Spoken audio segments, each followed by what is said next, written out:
Distance nerding. Hey! I love that Grave is looking at me like, what the hell just happened right now? What? I mean, finally, the beard has come back to Thursdays. Finally, the beard has come back to Thursdays. Yes. The only rock reference that James misses on a regular basis. Of course. I mean, we have to summon him at some point in time. Exactly. Right? The rock sucks, the rock sucks, the rock sucks, the rock sucks. Right? That brings James into the fold. It's get your teacher a Starbucks gift card because they need it day. That's every day. Yeah. I would go with that. It's heart-shaped pizza day. Yeah, I like that one. Say what's up, man? Or, as everyone knows, it's buy you and your lovely significant other a box of Crave cases from White Castle Day tomorrow as well. Oh, God. If there was a White Castle around here, that'd be great. There's no White Castle in California, so I have to get it when I go out. Anytime I go out to Nevada, I get White Castle. Oh, okay. Yeah. I mean, not that I eat White Castle anymore, but, you know. Hey, man, if you want the shits, go to White Castle. It's great. Mm-hmm. Mm-hmm. Yeah. It's rainstorm day. Say Wong, it's -1 and snowing day here.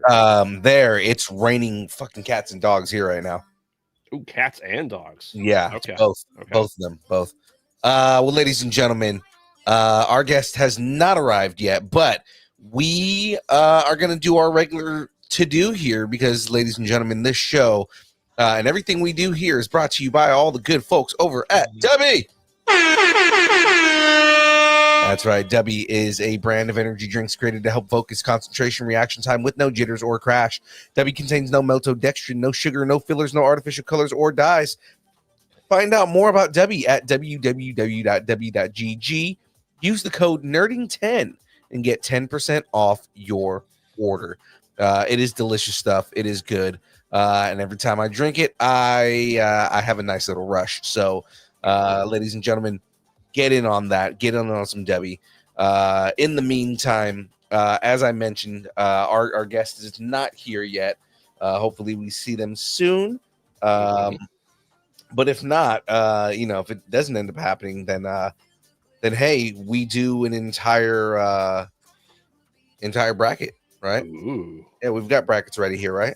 We started one last week on Friday, and we didn't get halfway through the first round. And we can always pick up from where Shadu left off too with that bracket. So we got brackets. Right. We've got brackets. I'm just gonna double check and see if there's any places where I possibly may have missed a message. While the closet is open, James got out, says Sandra. No, that's where Phil hides the kids that cheer for us every time. Every time I hide them in the closet. Exactly. And that's why they're so excited every time I open the closet door. Exactly. God, that's so bad. Is it though? You feed them, right? It's all good. Something like that. Let's go with that. Exactly. Oh man. Okay, yeah. So I had to go in my outbox and my sent messages. Like, did it send? It sent. Okay, so they must have got it. Yeah, it happens though. We move on. We do, and that's why we have exactly that's why we have other content just in case this kind of thing happens. Well, ladies and gentlemen, for the time being, let's get into this bracket, and I'm going to continue building on some Lego. So let's knock this out. Let's do this. Sandra said she's never seen such children you speak of. Why do you think Phil has so many Legos? It's to keep the children entertained. Yes. Are you not entertained? I have not seen Gladiator 2, so probably not. I haven't seen it either. I do want to see it. I got Jackie to watch the first one, so she enjoyed it. So I mean, that says a lot. That if she enjoyed it, then that means I can watch. I'm here. Oh, James is here. We did summon him. I'm here for Charlotte, not for you two yahoos. Well, hopefully we see her soon. Exactly. Oh, Sandra, we have tons of Legos, even more than him at our house. We only have one kid. The beard looks shorter. It's not shorter. It's just discount. It's discount. Discount, yeah. It's Oh, it's disheveled discount. It's graveyard on day 8 of being laid off. Beard. This is what beards look like when you get laid off. Yeah. Yeah. And you don't have to like maintain them. Mm-hmm. Mm-hmm. Exactly. Yeah. Yeah. Fingers crossed. Fingers crossed. I'll know more hopefully tomorrow. But that's neither here nor there. My fingers are always crossed for you, sir. My toes are crossed. Cross those toes, baby. Cross exactly. Them. All right, you ready to get back into this end of the world bracket? Absolutely. Let's do it. All right. So recap from last week, in case you missed it, James. Is Greenland? Oh yeah. It's Greenland versus Seeking a Friend for the end of the world, and Seeking a Friend beat out the Red, White, and Blue Land. Oh wait, it's not official yet. That's what it'll be called soon enough. Oh yeah. Knock at the Cabin beat out The Road. That's right. We move forward an M. Night Shyamalan movie against all odds. We're not going to count it as an M. Night Shyamalan movie. We're going to say this is a Dave Bautista movie. Okay, that's fair. That's fair. Like, was it My Spy? Sure. Yeah, right. Hey, not every good actor makes a good movie. Correct. The Rock makes horrible movies. I said not every good actor. Okay. Thank you, Sandra, for your eyes being crossed as well. All right. James is going to be so pissed at that comment. What do you mean not every good actor? Exactly. M. Night Shyamalan Ding Dong. Yes. M. Night Shyamalan Ding Dong. Waterworld beat out Immortal Engines. Somehow. Armageddon beat out Love and Monsters. Children of Men beat out Finch because apparently we're saying we like Apple products, but not Apple TV movies. To be fair, and this isn't really being fair, but I mean to be fair, I didn't watch Finch, and I knew it was on Apple TV. I knew it was I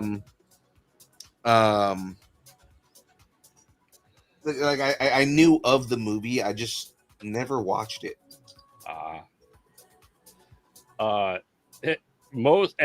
So this next one, I'm telling you right now, I told Salem about this on Monday. He was very angry that Road Warrior was beaten in the bracket by This Is the End. The man has like essentially a shrine to Mad Max in his house. Okay. But you heard me like reluctantly say the movie that I ended up going with This Is the End, because I was really, really, really kind of not feeling that we were getting rid of Max Rokotowski. I mean, like, he's too good of a character to just get rid of like that.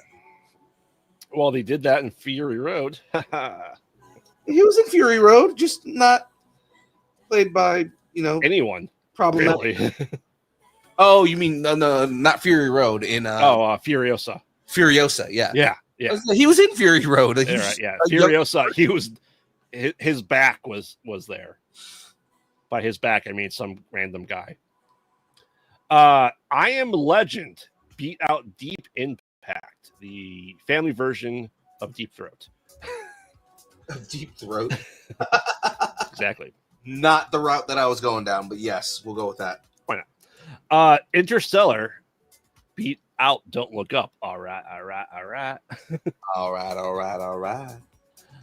The Day After Tomorrow beat out 2012. I mean, both terrible movies. Just yes, and they're basically the same movie. Yes, except one had a lot more ice. Yeah. Somehow the two Alien movies went up against each other. So we had A Quiet Place versus War of the Worlds, and A Quiet Place silently moved on. Of course, The Matrix, because who doesn't like bondage? Beat out right. Save Yourselves, because no one else saw that, apparently, other than me. Rise of the Planet of the Apes beat, DJ Quill's hacking the planet's core in the core. And Sunshine, a movie that I don't know if anyone has watched after my glowing reviews for last week from it. Beat Out the Fair, Gnome. I haven't watched any movies this week, so I mean, Say Wong, the Terminator 3 had no end of the world. Did not see it. no, Terminator 3 didn't. Terminator Salvation did. It did. Terminator Salvation was post-apocalyptic. It was. But also, it is Terminator Salvation, so it's not on there. All right. So that catches up where we are at. So next up, we have the Lawrence Fishburne led, because everything got too frosty, they had to live underground in the colony, versus our second Matthew McConaughey movie of him versus dragons, Reign of Fire. Oh man. Fantasy end of the world. Yeah, that's the kind of the only one on here. This one's difficult because like Reign of Fire is a movie that I like. It's like a guilty pleasure movie. Mm-hmm. It's like one of those movies. Is like I shouldn't like this movie, but I do. There's dragons. How can you not like it? You should like it. But that's the reason I do like it is because of the dragons. It's like Matthew McConaughey in England, mm-hmm. fighting dragons. I'm with it. They should have just called it Dragonheart 2. Because there'd be dragons. There be dragons.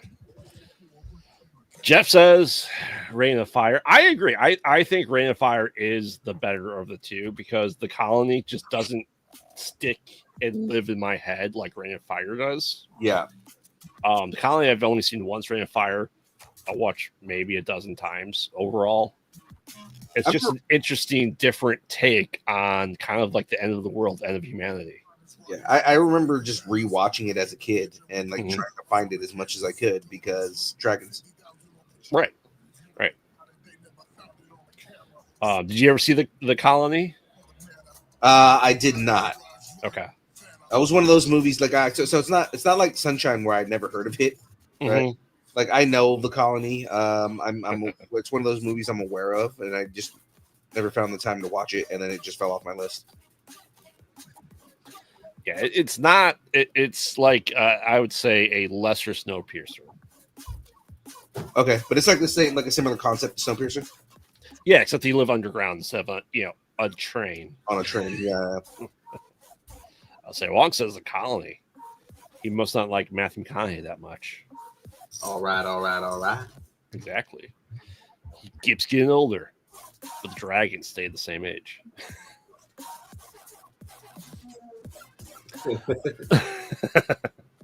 So you feel you going Reign of Fire?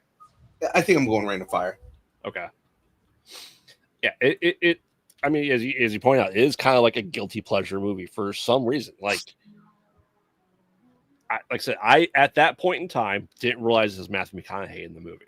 I mean, I didn't either. That's one, and at that, it's Matthew McConaughey and he's bald, or at least he's got a shaved head. But I mean, like, yeah, shaved head and a beard, which is very, very different for Matthew McConaughey. I mean, at that point in time, the only thing I've ever seen Matthew McConaughey in, this is like 2002, right, was Texas Chainsaw: The Next Generation, and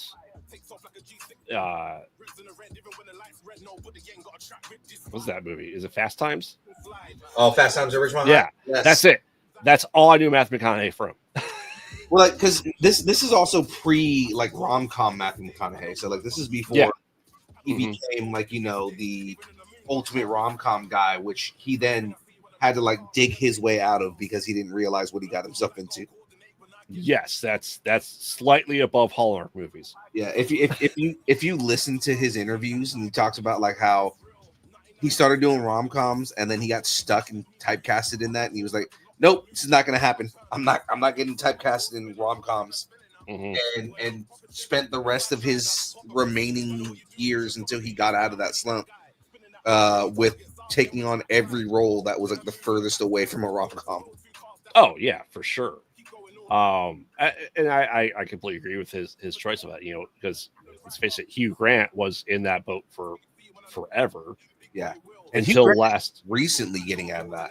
Well, Heretic this past year took him completely out of it, and it was amazing because he started in a horror movie in like 1988, and then now he's in 2024 as in a horror movie, getting back out of that rom-com. Although I imagine he was in the newest Bridget Jones movie that guy just came out. I guess I don't know. I don't pay attention to that stuff. Is it a Bridget Jones movie? Why? I don't know because they need money. I guess so. So no, like there was another movie he was in recently where he played a villain, and it was like he played the bad guy, and it was like he is great. It's called Dungeons and Dragons. That's what it was. Yeah, no, you're right. You're right. It was Dungeons and Dragons. He was the villain in Dungeons and Dragons, and he's so good. Oh yeah, he fits that role so well. Oh yeah, it's his poshness, realistically. Yeah, exactly. So, all right. Well, Reign of Fire is moving forward, and well, RNG, Jesus, we thank you again for your multitude of things because we have 2 zombie movies up against each other again. 2 zombie movies up against each other. God damn. Yeah. Once again, just RNG 3 times. We have the clearly not the book, World War Z. Yeah, very different from the book. Versus the rules of surviving the zombie apocalypse. Oh yes, no, I already know where I'm going with this. Zombieland for sure. Not that I didn't like World War Z. It was good in its own accord. If you separate it from the books, you know, it's one of those movies where like if you do not take the books into account and you look at it as a movie by itself, it's a decent movie. It would be better as a prequel to the book. Yeah, because it was supposed to be. I think they said it was supposed to be like happening parallel to the events in the book. So it's not supposed to be what's going on in the book. But at that point, like, give it a different name. Like, you can still call it World War Z, but give it like a different thing. Call it World War Y.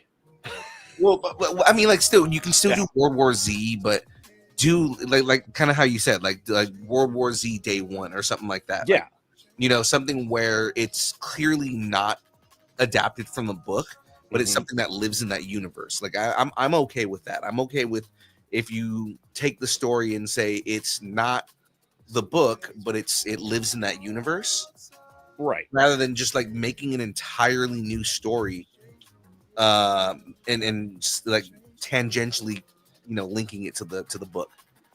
Yeah, because the book is essentially a reporter collecting stories from people that survived the war, the World War Z part, right? Right. So it's just, you know, could they make a zombie movie that's just, you know, a reporter talking to survivors? I mean, I think so. I think you definitely could have done it that way. It would be almost like a hard hitting like journalist piece, right? Right. Which would have been more interesting than just the, you know, shoot zombies and kill zombies with helicopter, and Brad Pitt injects himself with every known disease to man in front of a Pepsi machine. That we got. You pretty much got it there. It was a pretty good description of what that movie ended up being.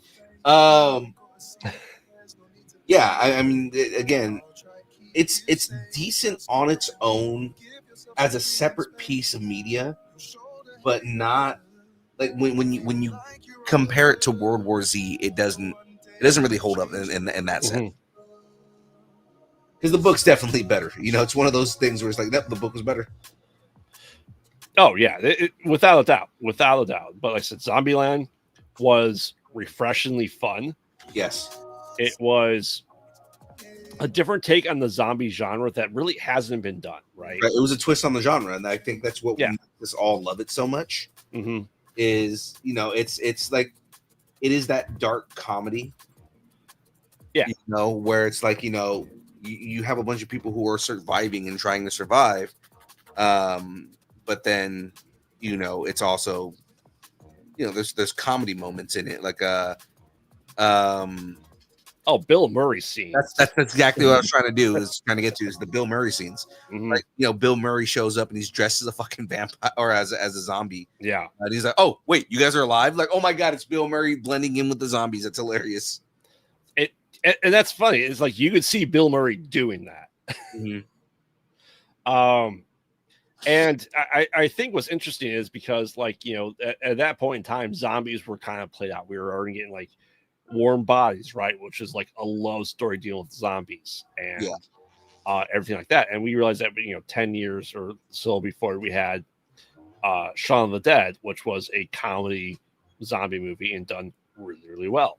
Mm-hmm. And this was just another way of taking it from just like I don't know how like a almost a mockumentary style. If it was shot differently, could have been like a mockumentary. It easily could have been. Yeah.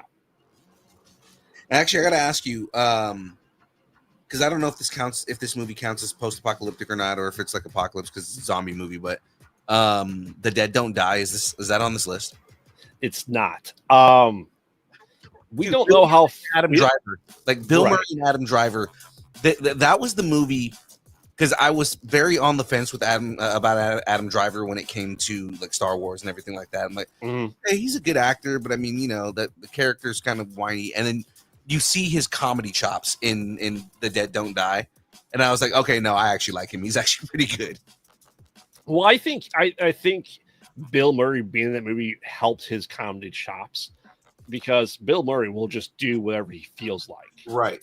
And if you have that mentality, if you have that working with that scene where someone's clearly not going to follow the lines, I think you're given more creative juices to do it. Because, as you know, you can have an actor that reads the lines, and those are the lines. Right, and you're trying to outdo Bill Murray, so it's just like it makes it funnier. Oh yeah, it's almost because they both are very like deadpan in the movie. Like, okay, yeah this is happening. Cool. I'm going off topic just because now I know we need to do like a zombie movie list just so that movie will be on the list. Oh, we're definitely going to do a zombie movie without a doubt. Yeah. It's not on this just because we don't know really how far spread that movie really is. Is it just that town? Is it just like Night of the Living Dead? Just like people from that town have risen from the grave. We don't really know about it, so.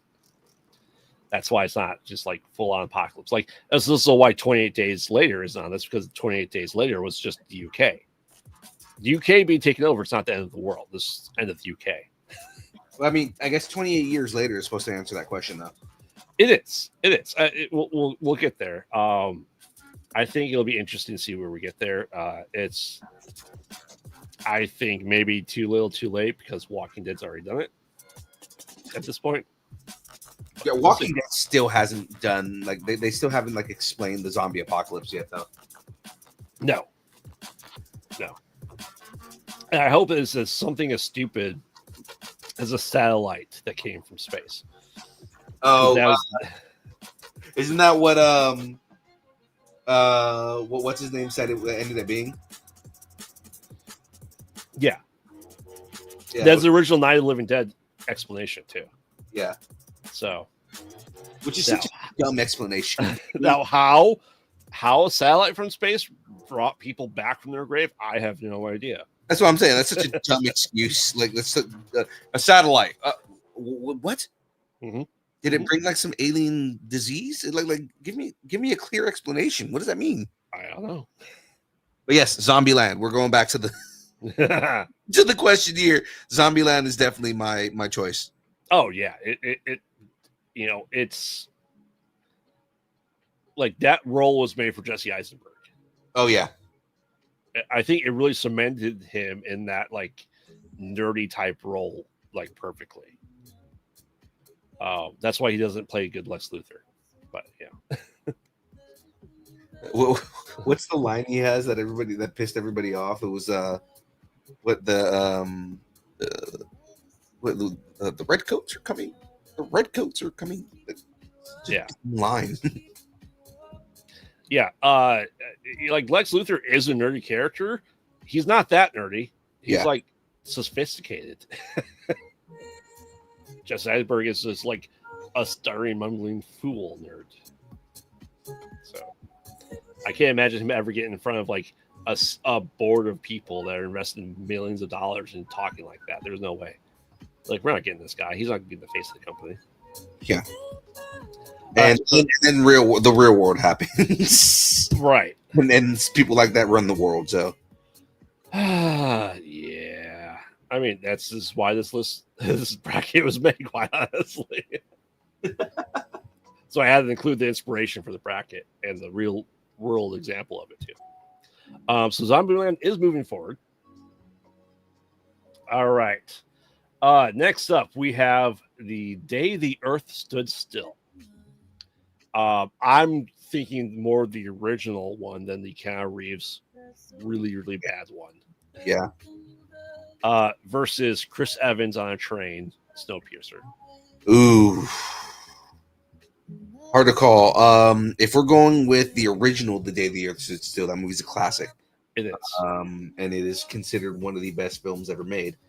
But then Snowpiercer is one of those movies that had such a amazing original concept Mm-hmm. that it's like very undeniable, like just how good that movie is. Oh yeah, and of course it's not an American movie, but of course it would have to Yeah. be Korean, right? it is. It's the. I read something today. It's considered the first wave of Korean resurgence in film. Yeah, because Train to Busan was another big movie at that time too. And The Host, and there's a whole bunch of stuff that helped bring that resurgence of. This is a tough one for me. Yeah, because that all led to the Parasite, and then of course Parasite, Mm-hmm. was one of the first foreign language films to win movie of the year. Yeah. Yeah. Do I think Snowpiercer needed to be however many seasons of the TV show? I don't think so. No, and I've always felt it's dumb when they try to Americanize Mm-hmm. properties that were already good the way they were. Oh yeah. It'll be interesting because they're doing the train to New York next year or this year, so it's going to be in that vein. But let's see how the Americanization goes of it. Wait, they're redoing Train to Busan? Well, not redoing it. It's Train to New York. It's not in Busan. No, but that's what I'm saying. Like they're doing like an American version in Train to New York. Mm-hmm. Yeah, it's an excuse for me to go back and watch the original Train 2s. Yeah, there's two of them, right? So I don't know. It's hit and miss, but and we have a friend that was in the second movie. Nice. I mean, I guess there's technically three because there's the anime, as well. That being said, I think as good as Snowpiercer is, I think The Day the Earth Stood Still is a classic. That essentially, like if you look at it, like, was it Zorg? Mm-hmm. Zorn was the inspiration for the villain, I guess, from the first Thor movie. Oh, right? Yeah, he was. Yeah. So, I mean, if it's hitting that far that, like, Kenneth Branagh is, like, doing that, it's a classic. And, I mean, to give us the three greatest words in Army of Darkness of Klaatu, Rakta, Nikto. Right. It's like a quintessential sci-fi end of the world movie. So that's why I'm going with The Day the Earth Stood Still. You're not wrong there. I mean, it is like it's one of those movies that if you're into sci-fi, it's kind of like a must see. Mm-hmm. But it's kind of hard to call on that because like I do really like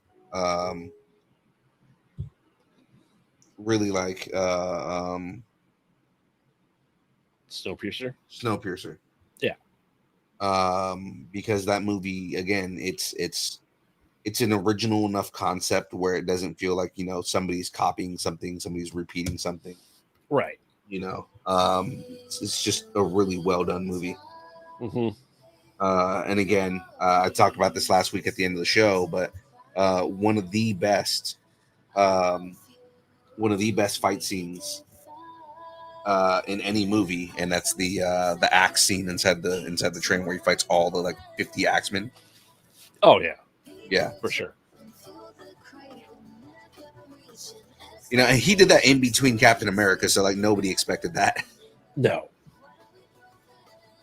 for being a Korean-made movie with a lot of English and American actors, it's astounding for what it was. Yeah,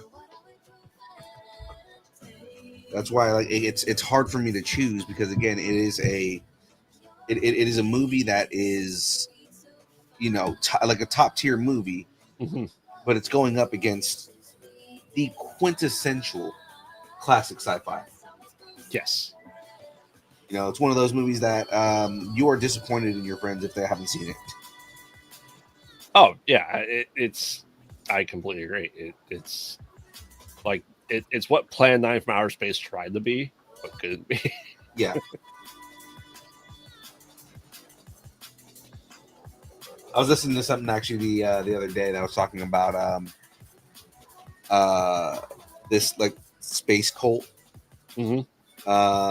and like this guy like made all these claims, and the guy, the podcaster that was analyzing it in like real time realizes, wait a minute, this is the plot for the day the earth stood still. Because this dude just stole the plot from the day the earth stood still and said that he was part of a galactic federation that was coming to take all of our nuclear weapons. Mm-hmm. He was like, you know, like the joke was that, you know, the show itself is like about skeptics and they make fun of people like that. So it's like, you know, you already knew like he wasn't like looking at it like in a positive, objective manner. Right. Yeah. All right, Phil, you're beating around the bush. What's your choice?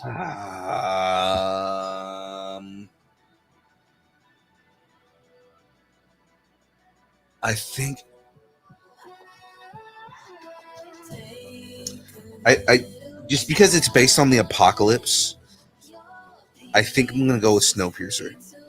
Ooh. And it's mainly because the day the Earth stood still, Mm-hmm. in the end was like preventable. Yeah. Yeah. Whereas Snowpiercer, like the world has already been destroyed. I mean, you're not wrong. And had the day the Earth would still come out 30 years later, I think we would have seen a different ending.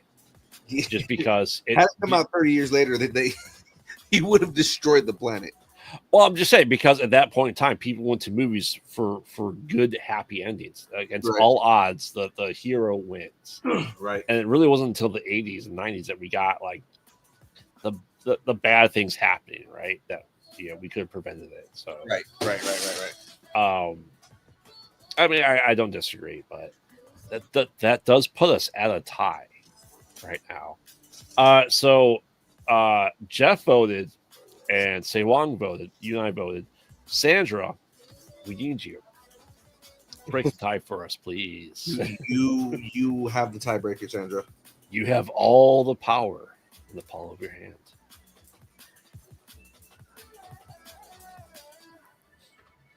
Yeah, but like I said, it's a fantastic movie. I love both of these to no end. Yeah, absolutely agree. They're both amazing movies. Mm-hmm. Both of them are sci-fi classics. Oh yeah. Yeah, like no one ever expected Snowpiercer to be as good as it was. Absolutely not. And it's amazing that it did so well that it spawned. I think we're at 4 seasons of it. We're all together now. For what? How many cars long was it? Like, it was definitely a bigger train than the one in the movie. But maybe like 40 cars, something like that. Yeah. I think they saw how many miles long it was, and I don't remember off the top of my head. But you know what I just realized as well right now? What's that? So I was asking earlier about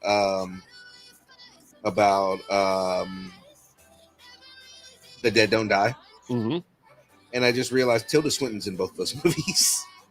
Yes. Tilda Swinton that's another actress that, like, she can play fucking freakily scary characters. She's almost, I'd say the female Doug Jones, but Doug Jones just does not get a lot of lines. He's just there for the character body actor of it, but she's as versatile as Doug Jones is, for sure. Yeah. She transforms in every role that she's in. She does. She's like, she's like the original non-binary actor, because like she plays everything. Mm-hmm. So, all right. Well, we'll give chat another minute here. So let us know, chat, the day the Earth stood still versus Snowpiercer. We'll give you guys another minute. Let me check Instagram, see if anybody's okay. in here. Cool. No, nothing on Instagram. No, there's people on Instagram, but nobody's chatting. There's people on Instagram. Yeah. I can, if worse comes to worse, I'll tell you what my wife's favorite one is between these two. We'll go with that. I mean, if I go if I go ask Jack, she's only seen one of them, so. Oh yeah, my wife loves Snowpiercer, so yeah, she would just appease the wives and go with it. Yeah, because Jackie's seen Snowpiercer. I don't think she's seen the other one. I have a long ass list for her. But she likes old movies, right? Yeah, but she's not into like sci-fi and okay. She's Ooh, Sandra says the day the Earth stood still. Ooh. That's official then. All right. The Earth still wins? Yeah. Nice. That's impressive. I like it. All right, that brings us up to the next round. So first up, we have Seeking a Friend for the End of the World versus Knock at the Cabin, which their premises aren't too different. Yeah, they're not. Both of them are seeking friends for the end of the world. I mean, yes, one brought friends to cause the end of the world. Right. Dave Peace goes, you know who I need? Ron Weasley. Ron Weasley. Exactly. And don't get me wrong, like Knock the Cabin is a movie as what it is. It answers the question the book never did. Yeah. But if you want to see Keira Knightley do comedy against Steve Carell, Seeking an End for the Friend for the End of the World is an amazing movie for that. Oh man, they're both good in their own ways. Yeah. I don't know. I've seen Knock the Cabin more times. I'm pretty sure I paid money to see Knock at the Cabin. Because that is a clear cut like horror movie. oh, for sure, for sure. We versus versus the other one is more of a rom-com than it is anything. Oh, it's definitely a rom-com. I don't see rom-coms generally at all. Especially not in theaters. God damn it. I'm going to Knock at the Cabin. I'm going Knock at the Cabin. Yeah. Yeah. Seeking a Friend for the End of the World was a decent enough movie, but it wasn't one of those movies where I was like, I want to go watch this again. That's probably pretty sure safe for all rom-coms. Yeah. Hey, Sacramento Deadpool, how's it going? Big Aaron. The choice of Sandra are Knock at the Cabin versus Seeking a Friend for the End of the World, the Steve Carell, Keira Knightley movie. With rom-coms were still in existence at the end of the world, essentially. As we all know, rom-coms would cause the end of the world. They do. Yes. Because they are somehow the situational comedies of the 90s, where like a cell phone would answer all problems, but they have cell phones, they still don't use them. Now, like I said, Knock at the Cabin is, we did all M. Night Shyamalan Ding Dong movies. And it was a surprising movie. It was like a bottle episode of a movie. And Dave Bautista kind of nailed it. Like, yeah, he's good as Drax. Yeah, he, and all that stuff. But like, Knock at the Cabin kind of made his big guy, serious role. Like, Drax is not serious in any stretch of the imagination. Yeah. And I think it really showed his acting chops. Just throwing this out there for everybody to see.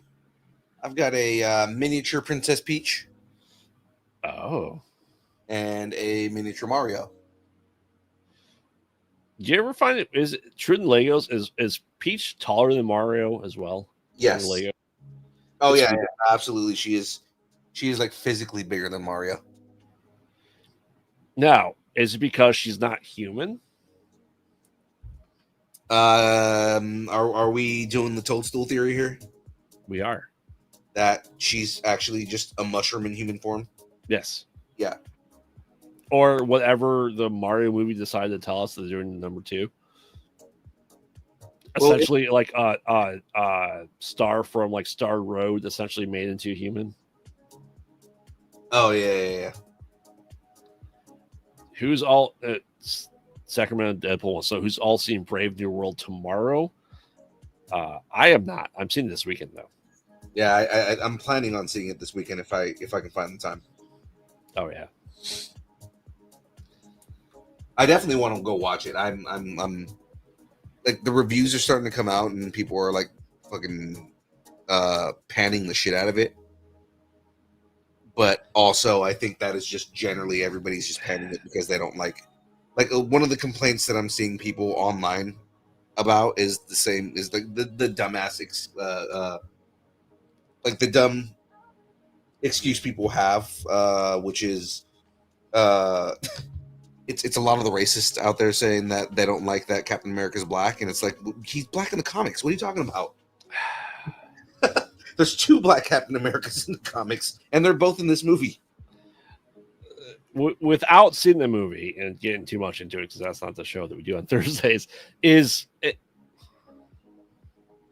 I don't care how much vibranium you have, a Hulk is going to destroy you if you're not like on the super soldier serum. Yeah, no, I hear that, but I think that's also just promotional material. Right. I don't disagree, but I don't think Sam's going to take the serum. Like, I'm not sure Steve Rogers can stand up to the Hulk. No, he could. Steve Rogers could stand up to Thanos,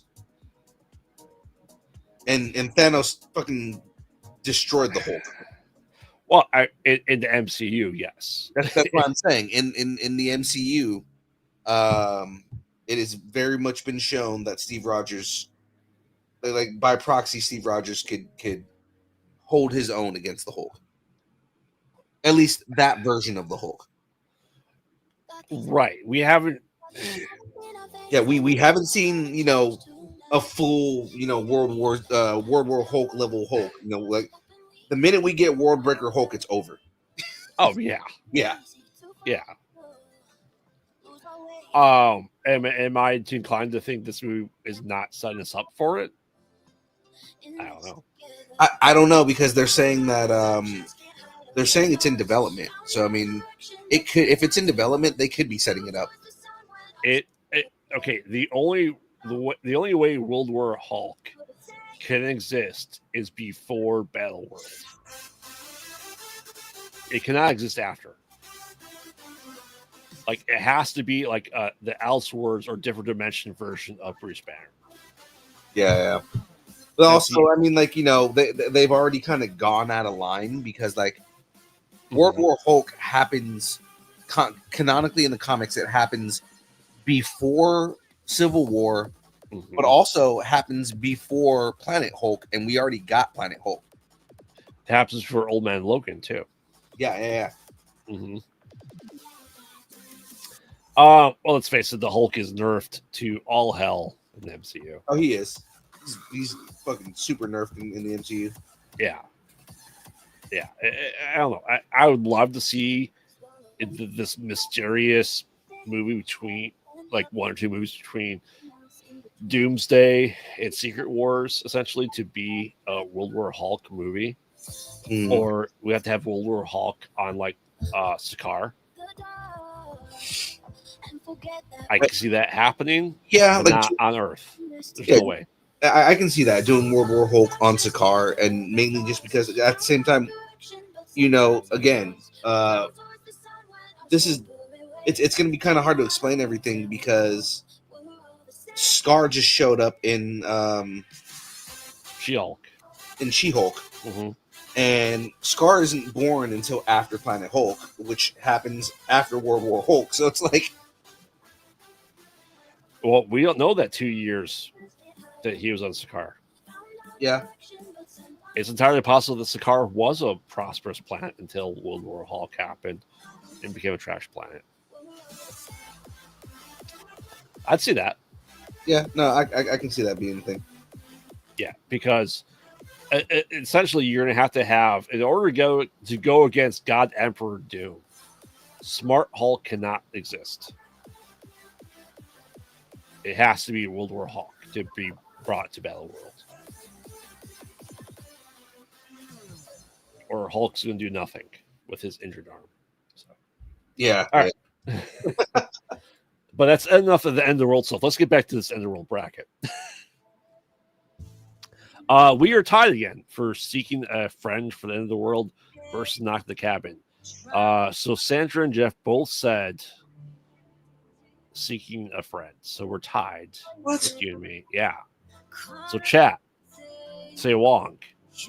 Sack Deadpool. Let us know. A better end of the world movie. Seeking their friend for the end of the world versus Knock at the Cabin. If you haven't seen either, flip a coin. We won't judge. If you haven't seen either, vote for Knock at the Cabin. It's a better movie. It's fair. It's you're not going to hear me say that M. Night movie is good, except for like this instance. Yeah, this is the only time you're ever going to hear us say that the Night Shyamalan movie was good.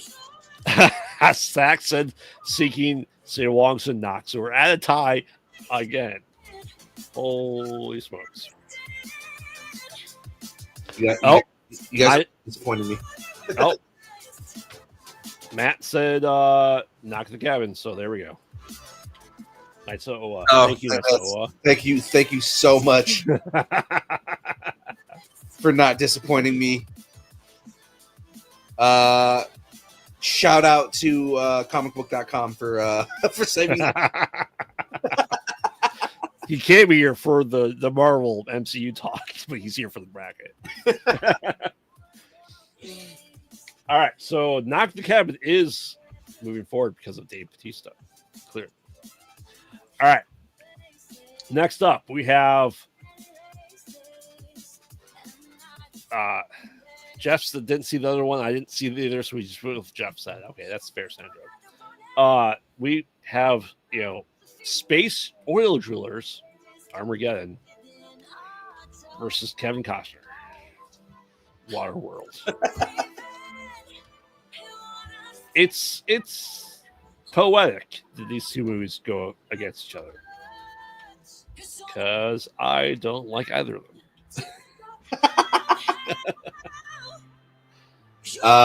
Just so everybody sees right here. So again, from Mario 64, so the castle's here, right? And what's cool, what I love about this is when you pull the front off the castle, it's got the inside. Okay. And when you take Mario, he can actually choose a level. Yeah. So let me turn Mario on real quick here. All right.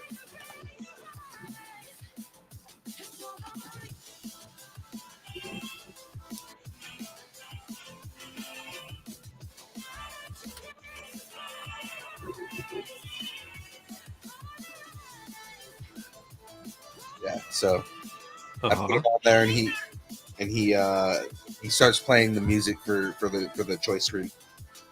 Nice. Yeah, pretty cool thing there. Oh yeah. I mean, let's face it. I'm going to when I get my analog Super or N64, it's Mhm. coming out next month. I will be playing Super Mario 64 live. So, Oh god, I love that game so much. oh yeah. All right. So Sack Deadpool saying Armageddon. We have 3 votes in chat for Waterworld from Say Wong and the DeLong family. I am saying Waterworld because I can miss a thing. It's called Armageddon. I want to miss it. Don't want to close my eyes. Don't want to fall asleep because I miss you, babe. Let's face it. Let's call it what it is. The hour and 40 minutes long music video for that song. It was.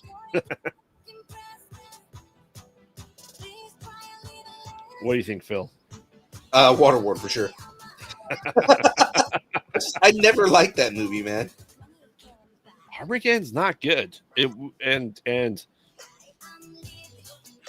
there's a duo that after Armageddon he made his next movie, Pearl Harbor.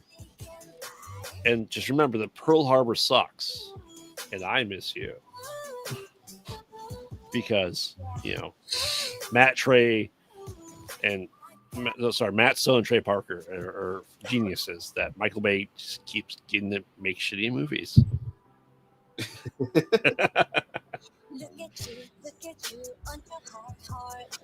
All right, so Waterworld is moving forward. Let's face it, it's because of Dennis Hopper. I'm not going to disagree with you on that. Dennis Hopper 100% was just an amazing villain for that movie. Oh yeah. Did you ever see Turbo Kid?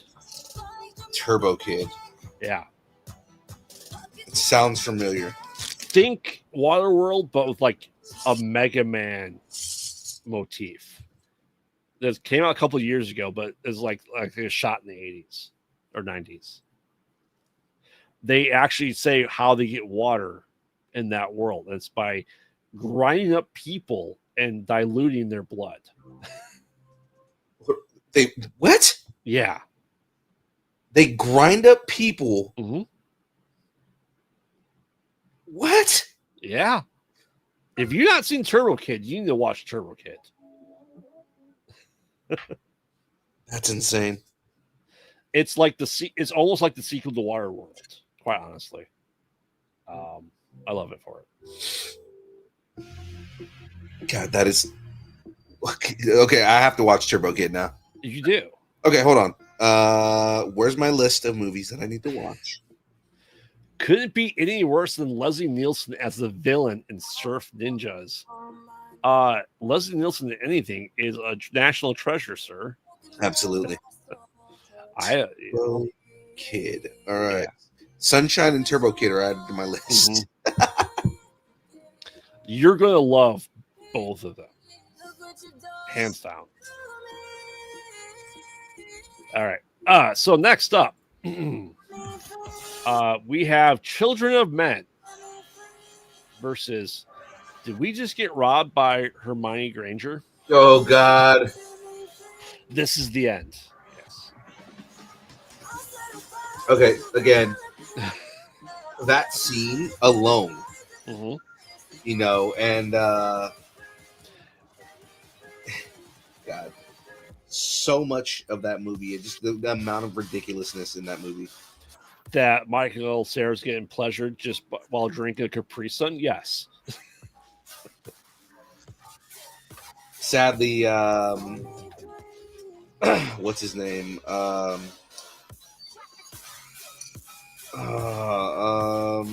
trying to remember his name right now. He's in like fucking 12 Seth Rogen movies. Jay Baruchel? No. James Franco. James Franco. Sadly, James Franco just announced that him and I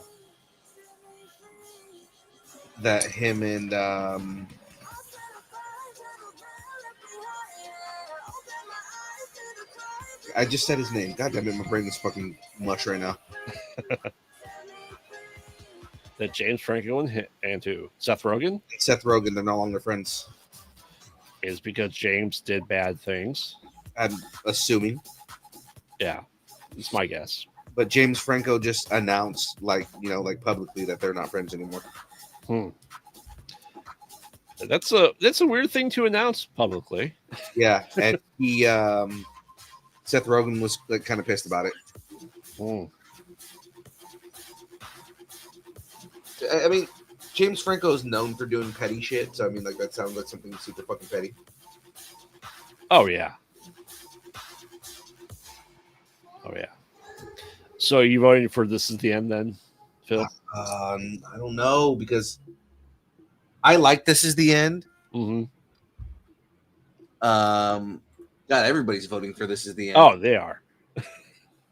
I am too. So I guess I'm going This Is the End. It should never have worked. No, it really shouldn't have. That's one of those movies where, again, somewhat of a guilty pleasure movie because it's like this movie shouldn't be good, but it is.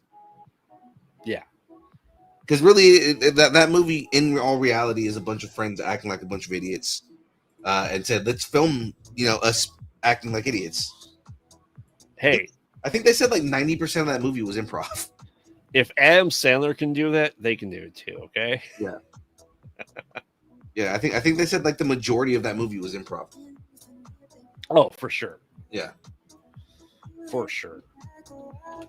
But you know what? It shows that when you're making a movie with your friends, it can work. Yeah. Because there's actors that like to make movies because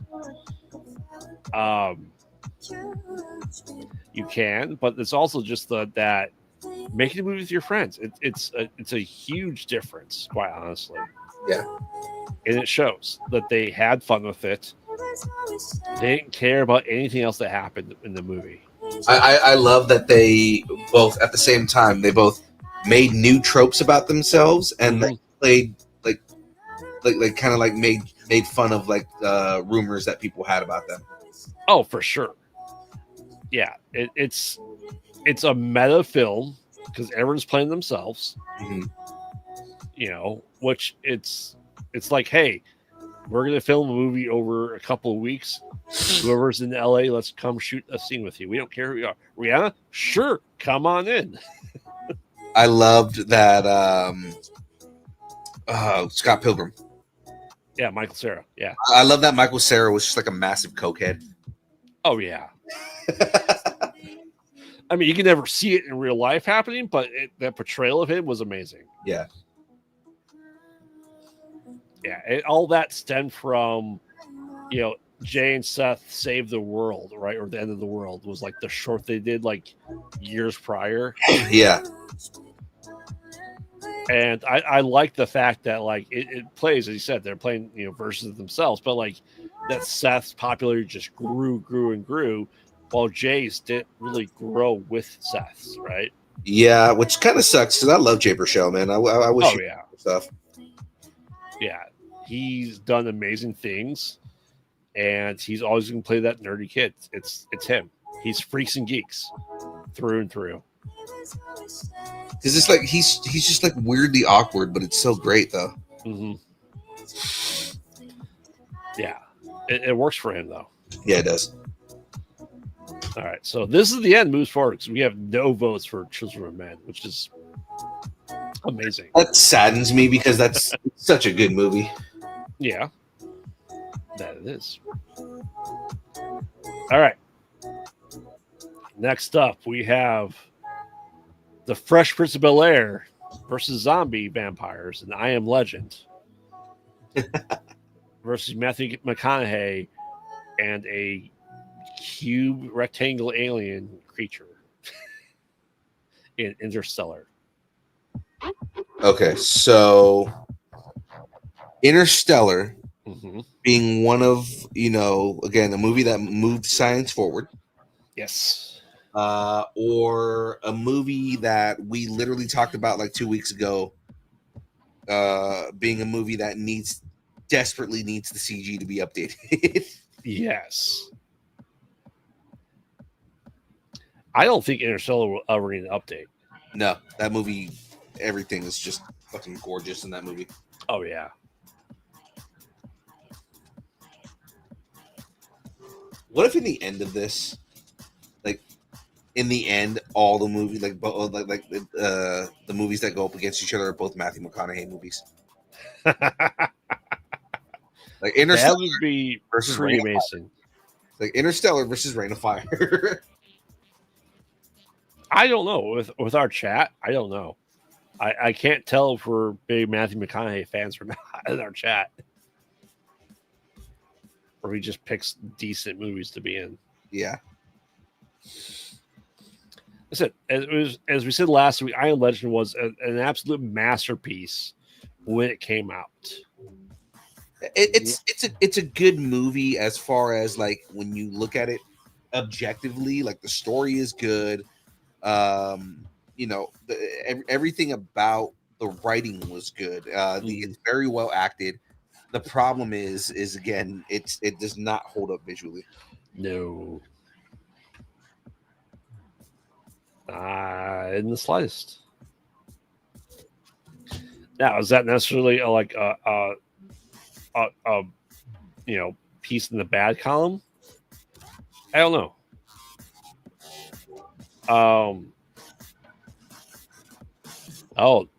That's going with I Am Legend.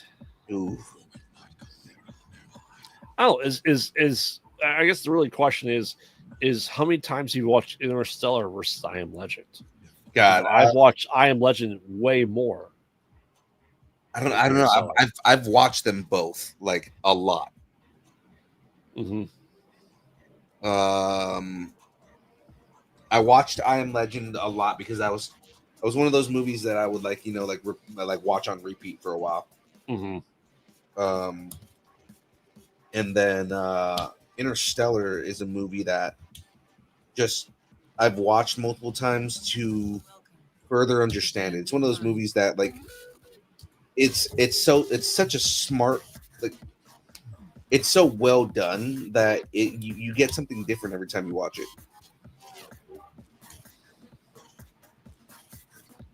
I've watched it once.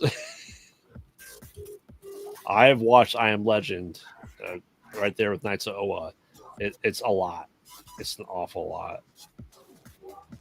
Because I Am Legend is like it's a popcorn movie, right? Yeah, definitely. You don't have to have a brain to watch it.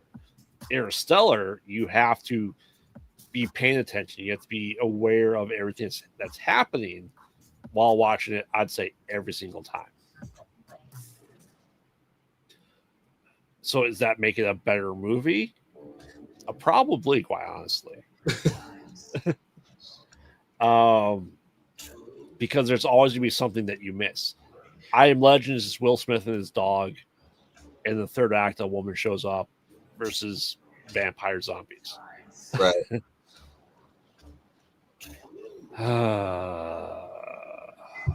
Phil, why don't you go first for this one? I'm going to Interstellar. Okay. Again, I just feel like it's just a much more intelligent movie. I feel like it's both of them are well executed. Don't get me wrong; like they're both really well done movies. I just feel like Interstellar hits the mark better. It does, and I said, as I watched all the original movies that came out with it, I read the book for I Am Legend. Would I love to see an I Am Legend 2? Yeah, kinda, I guess. But where they take the story, though, right? Like that's the only reason I'm curious about it is because where does that story go? You know, that's a great question. I am not sure it goes anywhere.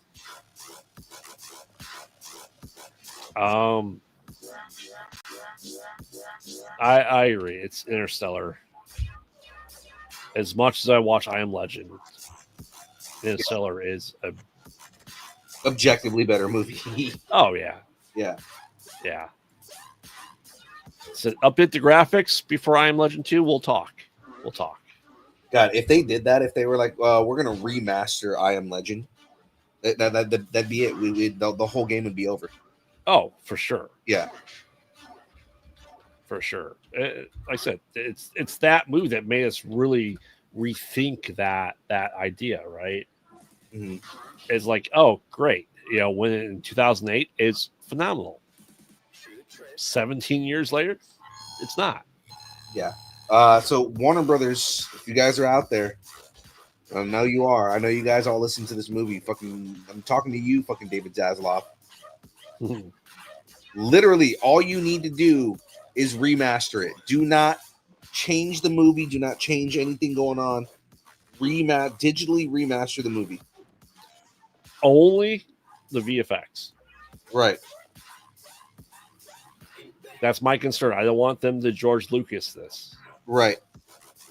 And that's what I'm saying. Like digitally remaster it. So remaster all of the VFX in the movie. Do not mess around with don't add new scenes. Don't mess around with like everything that made that movie good. You know, you don't need to have Will Smith come in and de-age him and have him play new scenes or anything like that, because that's the kind of dumb shit they would do. Mm-hmm. Right? Like, we just give me the movie that you gave us in, what was it, 2012? 2008. 2008. So give us the movie you made in 2008 with updated graphics, and that's it, and we will be happy. Yeah, Sack Deadpool says they have to use the alternate ending for the original. I mean, they will. It's a horror movie. They will go to an alternate ending, without a doubt. So Interstellar moves on. All right. Next up is The Day After Tomorrow versus A Quiet Place. Day After Tomorrow, Quiet Place. Quiet Place for sure. Oh, yeah. Yeah. I just that stint of movies where they just decided to do nothing but like, disaster movies. Mm-hmm. It's just, it got tired. Nobody wanted to see those. No one cared. Oh, yeah. Yeah, a Quiet Place is I'd say almost a modern retelling of War of the Worlds. Kind of. Except that, aliens win. Yeah. Realistically, in theory. We don't know their end goal. I mean, if their goal was to kill John Krasinski, then they won.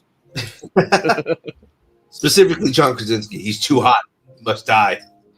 If their goal is to kill Emma Blunt, they haven't won yet. So, Which, I mean, makes it more compelling. Like, I want to watch the movies more, because they have, their goal is to kill Emily Blunt, and they can't do it. And, Emily Blunt just becomes her character from, what was that movie? Live, Down, Repeat. Edge of Tomorrow. Edge of Tomorrow. Yes, it's a prequel to Edge of Tomorrow. Completely agree. That's how she becomes that badass, like that badass person. She just can't take it anymore, and she just decides to start training, and it becomes Edge of Tomorrow with Tom Cruise. Yes. Yeah, Tom Cruise just shows up, and for some reason he's running in everything. Correct. Because it's not a Tom Cruise movie if he's not running in everything. Right. Family Guy says it well, but I also think he's running away from a tape measure to measure his height. So you'll never how tall I really am. I love that he loved Jack Reacher so much that he had to make Jack Reacher movies, and it's like, you're too short to play Jack Reacher, dude. And too crazy.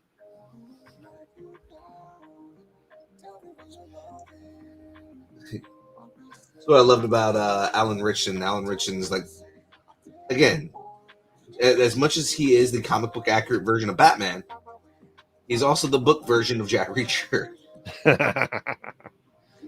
Say Wong, Edge of Tomorrow was not a movie that we're in this bracket. It's a Quiet Place versus The Day After Tomorrow. We're just joking that Quiet Place is the prequel to Edge of Tomorrow, just like the movie Life was a prequel to the movie Venom.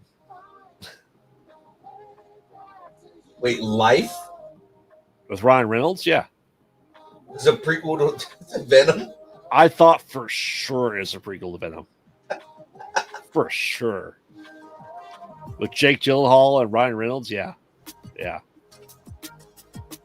That's pretty funny. It would have been a better explanation for Venom than we ever got in any other Venom movies. Yeah, those movies are terrible. Correct. The first one at least was fun, but then like they kept reaching and they dropped the ball on one of my favorite characters. Two probably your favorite characters.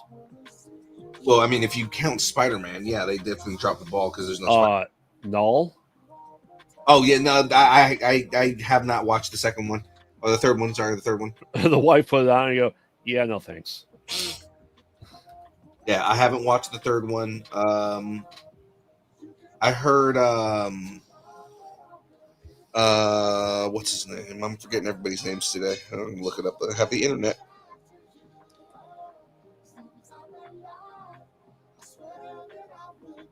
You heard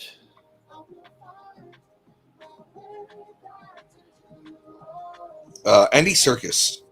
So Andy Serkis played Noel. Mm-hmm. For like a minute, yeah. Oh, was he only in it for a minute? About, yeah. Yeah, it's why. Again, I said this from the beginning. They're gonna try and justify saying that they earned Noel, and we all know they didn't. They didn't earn Carnage. They didn't at all, and they dropped the ball hard on Carnage, and that's kind of what made me not want to watch the third one. Yes, the character that took the entire MCU to the defeat, he defeated by himself. Yes, that Carnage made him the anti-hero. Yeah, made him a lethal protector, made him all that shit. It's we discussed this a lot. I love Carnage to no end. So do I. And just the disgrace that he was given that took one character to defeat him. The amount of disrespect to that character. I'm trying to find it right now. I have a first edition. I have a first edition version of Carnage. Yeah. And the story is absolutely bonkers. Mm-hmm. Right? It's called Mind Bomb. Yep. Right. It's his origin story. So like it goes in like basically the whole thing takes place in a mental institution that they have him in. And it goes into like it's super gory because like it goes into like when he was a kid and like him like murdering his parents and just like fantasizing about killing people. And it is a horror movie in comic. Oh yeah, it is amazing. Look at this. Oh yeah, it like I said, his like twisted view of the world. Mm-hmm. Maximum Carnage is in my opinion the best Spider-Man Venom storyline of all time. Absolutely. And I love the video game to no end. Like I could play it all the time. Yeah. No, I absolutely agree. Maximum Carnage, and I've said this on the show in the past, like it's one of the few things that comic book wise my mom helped me find. Mm-hmm. Like we went on fucking searches, we went to comic book stores, all kinds of different places just to find every issue of Maximum Carnage. And at one point I had all 14 issues. Mm-hmm. And I don't know where they're at anymore. I sold mine. I was not very happy with myself when I did that. I had every Venom comic ever made. That's the Venom lineup. And Maximum Carnage was in there, and I sold it. And I was so mad I did that. uh, it's not that I get very very passionate about comics very often. Like the Maximum Carnage is. Yeah, I was gonna say it's Maximum Carnage though. Oh yeah. And again, like just the amount of characters that got introduced into that series, like of course you have Shriek, but then you have Doppelganger, and Doppelganger was like probably one of the characters that like drew me into the whole thing. Yeah, I was just like, wait, that Spider-Man, but he's a spider, and then I read into it and like realized that Doppelganger is he's like another failed experiment. Carrion, yeah. Mm-hmm. But just he's such a cool character. Mm-hmm. Yeah, it was Maximum Carnage was, I'd say, the next biggest event after Civil War in the stories. Was Maximum Carnage after Civil War? Yeah, I thought Civil War happened before Maximum Carnage. I'm sorry, Civil War happened after Maximum Carnage. Civil War was in the 80s. Maximum Carnage was in the 90s. Civil War? What? The original Civil War is the 80s. That's where Spider-Man got the black suit. No, you're thinking of Secret Wars. Secret War, sorry. Yeah, I was like, the Civil War yes. happened until way later. Secret, sorry. Maximum Carnage is the next big event after Secret Wars. After Secret Wars, right. Yeah. Yeah. It's what the biggest MCU event that happened. Yeah, and then after that, I think it was Avengers versus X-Men. Yes, then it was Civil War. After that, yeah. Which then led to Brand New Day. Yeah. Yeah, because I was like, "Are you sure?" Because like I have Civil War right here. It's like, no, this book did not come out. Yes, sorry. Yes. This is Mark Millar. This did not come out in the 80s. Mark Millar wasn't writing books in the 80s. Yes, that led to Aunt May being shot and Peter giving up his identity, Mary Jane, and his kid for the 95-year-old Aunt May in Brand New Day. Yes. Okay, so I gotta find it. The best panel in comic book history. Mm-hmm. Where's it at?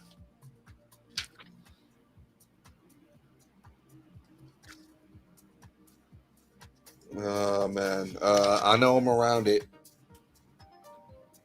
Right here. Fucking Steve beats the mask off of Tony. Oh yeah. Oh my god, this is so brutal.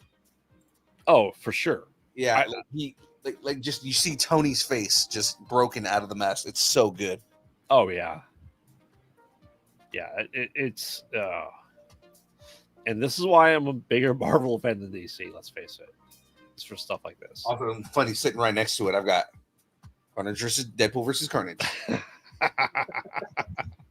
Sitting right next to it. Grave Duo pose, paint me like one of your French girls. I think James has been drinking. He might have been. That tracks. Okay. All right. So next up, let's get back to the bracket here. We have Rise of the Planet of the Apes with our good friend James Franco, friends of Seth Rogen, versus BDSM, but sci-fi, The Matrix. Rise of the Planet of the Apes, mm-hmm. or The Matrix. I mean, I'm going Matrix. Yeah, I think I'm going Matrix too, just because if the criteria here is best post-apocalyptic movie, mm-hmm. Rise of the Planet of the Apes is good. Yes. Like especially because you're really getting into that, post-apocalypse and the apes are rising kind of thing. But the Matrix is The Matrix. It just feels existential, Yeah. Yeah, I think I'm going The Matrix. Oh, for sure. I like talking monkeys. Okay. Don't get me wrong. But The Matrix is like, I was not quote old enough to see it when the first one came out in theaters. I saw the first theaters. My parents were very, very strict. Yeah, no, my dad took me to go see that movie. Now I did see 2, 3, and 4 in theaters. Yeah.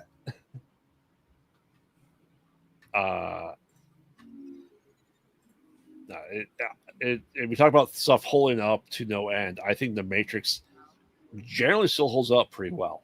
Because a lot of that was also still practical. But I mean, yes. like, not just that, but like, you had all the practical effects that were in that movie, but then you also have, the birth of like, newer techniques to get certain things done. Mm-hmm. And who is one of these stunt coordinators for that movie? Yeah, Ki-Hugh Kwan. Yep. He came up with like 90% of the fight scenes in that movie. Oh, for sure. So like, you go back and look at that movie and it's like, it's amazing because fucking Data is the dude teaching everybody how to fight. Come on, bro. He's your Data. He's my short round. Okay. He's both to me, man. Oh my god, I listened to him on. He was on the Daily Show. Yeah.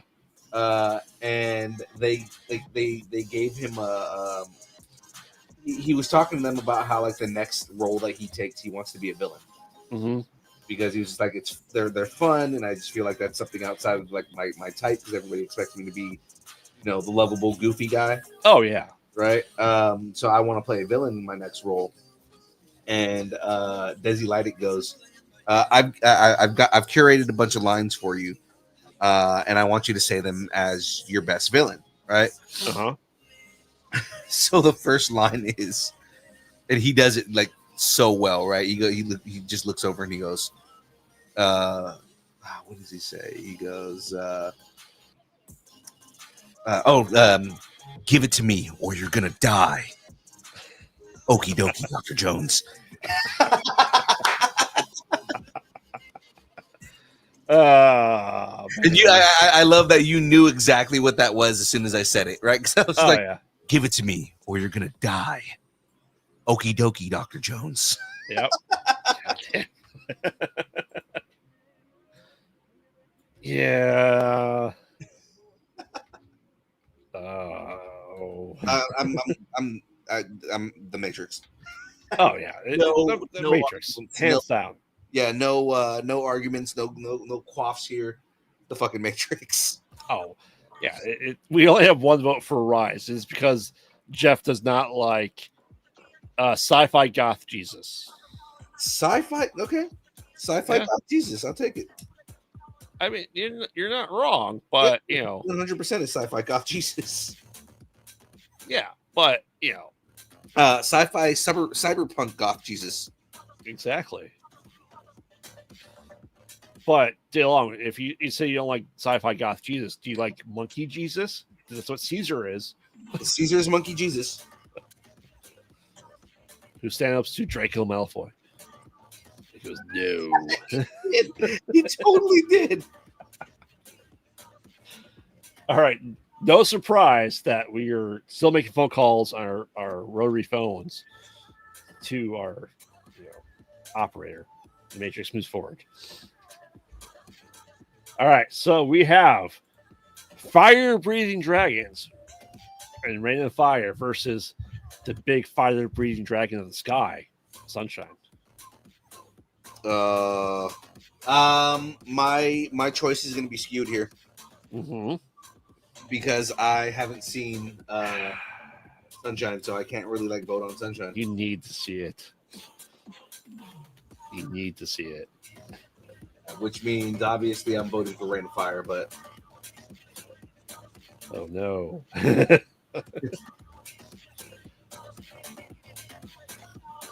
He reminds me of the dude from Graham's Boy.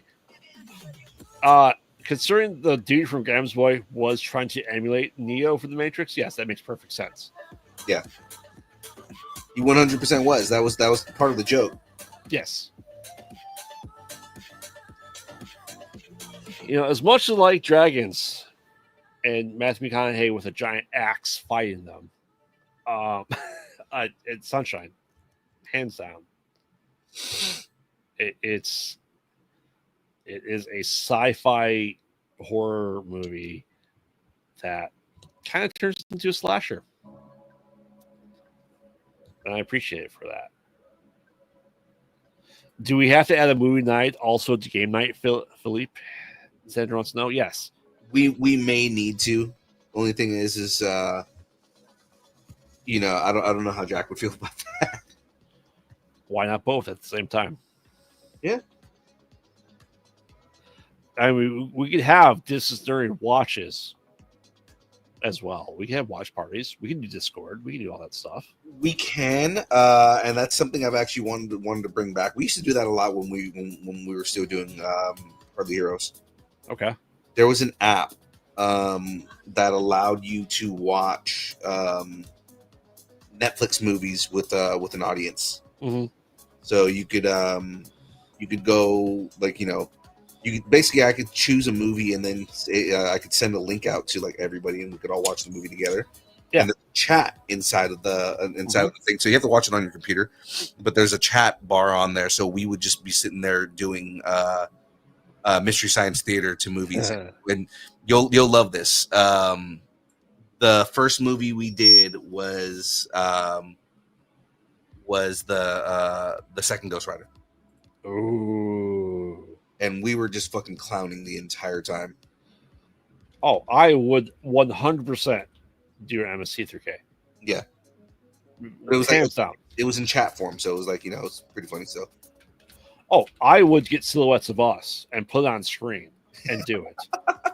Hands down. I mean, let's face it, it's pretty much what I do now on the other show that I do. Yeah. It is, and that's probably why I listen to it so much. Oh, we should do it. We should do a geek movie night. Hands down. Let me look into the app again, because it was a free app. It just had it was a Chrome extension. Yeah. So let me look into it and see if that extension still exists. Mm-hmm. And then we'll pick a movie on Netflix that we can all scrutinize. Yeah. Or if nothing else, I'll stream it to Discord, because I do that for the found footage server anyway. Yeah. So, all right. So, in an upset, in my opinion, Reign of Fire moves forward. Yeah, again, none of us have seen Sunshine, and it's sad. I get it. It's sad that none of us have seen it. It is. It's. I'm making you guys watch it. That I will do that first movie night for Distant Nerd Night. Oh man, Sack saying, isn't that what C4 injuries are for? No, Sack Deadpool. Dubby is for Geek Movie Night. All right. Next up, we have The Day the Earth Stood Still versus Zombieland. Yeah.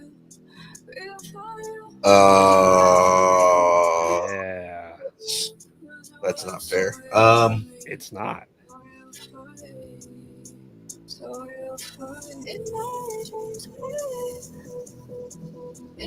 Do you go with one of the most classic sci-fi movies, Mm-hmm. or excuse me, you know what, it's essentially the same argument that I had in the last round with this is Zombieland is such a unique movie. Yeah. And it's such a refreshing take on the genre. Mm-hmm. You know, just and it is fully post-apocalyptic, whereas my argument the last time was that you know, that movie, The Day the Earth Stood Still is more of a movie that talks about the apocalypse Mm-hmm. than is a movie that is about the apocalypse. So I think I go with Zombieland. Yeah, I'm sorry, Dave, or Stood Still. Zombieland is a better apocalyptic movie. Mhm. I can watch Zombieland all the time. Yeah, that is a movie I can watch over and over again. That opening with Metallica, it's just so good. Yeah, because it's kind of like, for whom the bell tolls just starts, and you're just like, oh yeah, we're going there. Oh yeah, yeah. DeLong fan wants to know why 9 was not on this list. Well, because Jeff, I only get so many entries unless you buy us a taco or make James pay for it. I only get 32 entries per bracket. Also 9 is kind of like not humanity at the end, so I didn't include it in that list. This is like human end of the world. Yeah, I was sitting there thinking like, what the fuck is 9? And then I realized what movie that is. Okay, I didn't It's Sackboy, but the apocalypse. Yeah, I didn't even have to look it up. I knew what movie that was. Yeah. It's sometimes tough making this list, Jeff. Just because there's so many movies to choose from. Like, if we do well on these, I realize there's too many entries for the bracket. I will make multiple brackets for it. I don't know if we have another 32 for another bracket, so we'll figure that out. 9, that was Tim Burton, right? Yes. Yeah. His, I think, first foray into animation. Right. Well, computer animation. Yeah, I was gonna say it wasn't his first, because his first foray in animation was Frankenweenie. Yes. Yeah, his computer animation. Yeah. Wall-E, because it's not really about the humans. That's why Wall-E's not on this list. It is about the apocalypse, though. Arguably. It's the end of Earth, but not the end of humanity. True. So, all right, we are at our final 8. Yeah. All right. We have Dave Bautista and his acting skills of his face barely hold on to his glasses in Knock at the Cabin versus Kevin Costner and drinking his own piss in Waterworld. He does drink his own piss. That is, he does. It is a scene in that movie. It is. They didn't even ask for it to be in the movie. He just did it. It was really amazing. They're just like, oh my god, this is great. Wow, so good, Mr. Costner. Can you tell the studio a lot that he just drank his own piss? Wow, chat is going bonkers for Kevin Costner drinking his own piss. Really, everybody's going Waterworld. Oh my god, this is like not even a contest. Yeah, I look over and literally everybody is saying Waterworld. Wow. So Phil, give us your argument. So one more time, we're doing Waterworld versus Knock at the Cabin. Knock at the Cabin.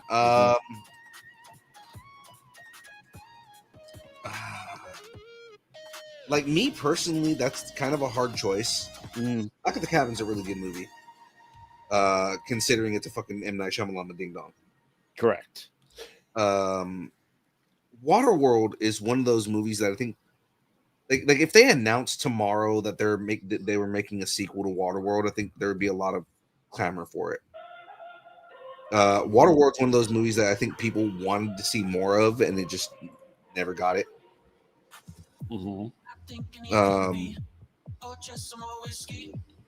It's not a bad movie. It's very, you very much have to suspend your disbelief. Yes. But generally, it's not a bad movie.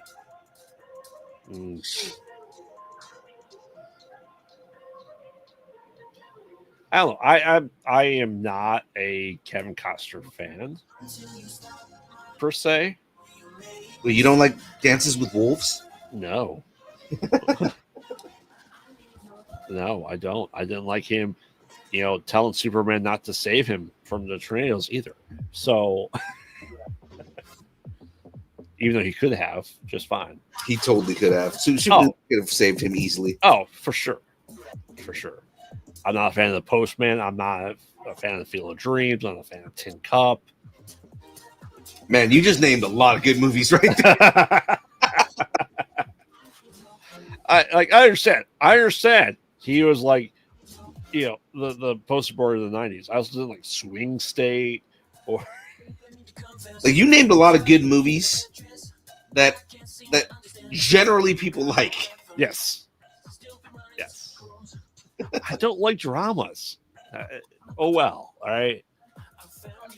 There's only two good dramas I actually enjoy. American History X. Oh God, that movie is. And Crash. Oh God, those are both good movies. Good choices for if you're gonna like dramas, those are both good choices. Yeah. Crash, man. Oh my God, the level of storytelling in Crash is just ridiculous. Mm-hmm. I saw it in theaters. Yeah, that movie was good.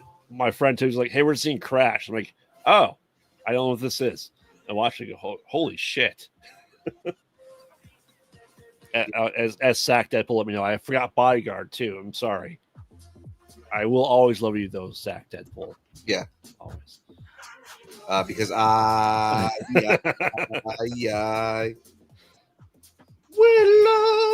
love you. I mean, let's face it.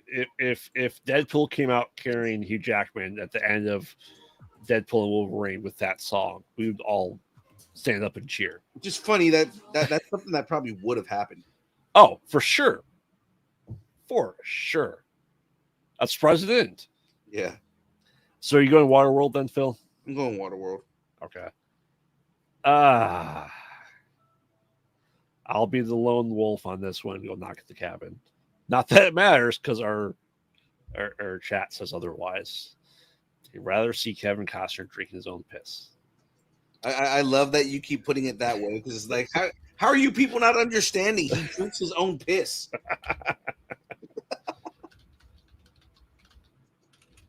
All right. Zagnev will always love himself too. That's good. Just be safe when loving yourself. Will always touch myself. It's recycled piss. He's a fish man. He's Aquaman, but worse. He's Aquaman, but worse. He doesn't talk to fish. He just has gills, and it can swim really fast. All right. Ooh, chat and Phil. Ooh. We're going to see how smart the crowd really is. This Is the End versus Interstellar. Ooh is right. Do we go for dumb dick jokes or smartness? I know. Are we going for the intelligence, or are we going, like you said, for the dick jokes? Mm-hmm. Knowing this audience, it's probably the dick jokes. There's a case to be made for both of these. Hands down. They're two completely different movies. Oh, yeah. No, I mean, there is a case to be made for both of these movies. Oh, yeah. So Phil, let's hear your case. I don't know who I want to fight for in this one. Like this particularly gets difficult because, like I said, there is a case to be made for both movies.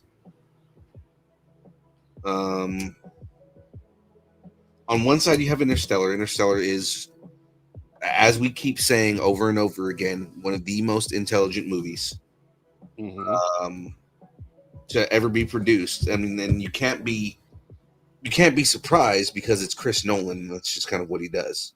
Oh, for sure. You know, to a point where Chris Nolan makes movies that are so intelligent people don't understand what's going on. Tenet. Even himself. Yeah. People did not understand what was going on in Tenet, and I followed it fine. I understood everything that was going on. It's the same backwards and forwards. Oh, sorry. But versus a group of friends making a movie. Like it's one massive dick joke. I mean, the entire movie is just a giant dick joke. Oh yeah. And it is great. Again, guilty pleasure movie. It's one of those movies that I could watch over and over again and never be upset that I'm watching it. Mm. Do you view Interstellar as a chore? I don't. I personally don't. But again, I can see people that would though. Right. That's what I was gonna say. Like that's why I put it that way. I personally don't, because it's not the kind of movie that I feel like I'm overthinking or I'm having to think too much. Like I understand the concept in the movie. I understand what's going on the entire time. Yeah.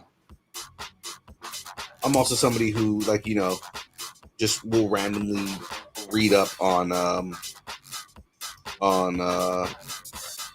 string theories. It's just kind of like I'm one of those guys. I do watch Star Talk every day. Do you? Yeah, I do. Dude, he's so... I could listen to that man talk all day. Oh, yeah. Yeah. There's only one thing he's ever said that has truly pissed me off, and that was revoking the planet status of... It's because you're very nice. You're very elegant mother served you 9 what? 9 what? 9 what? It's not pizzas anymore.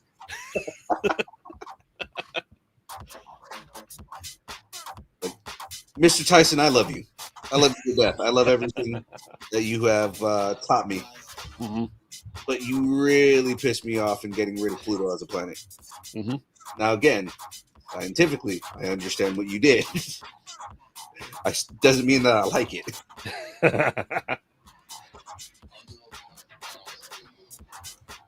Oh, thanks, James. In fairness, I've also read more socks to Anne Hathaway compared to Emma Watson, especially to Ella Enchanted, says James.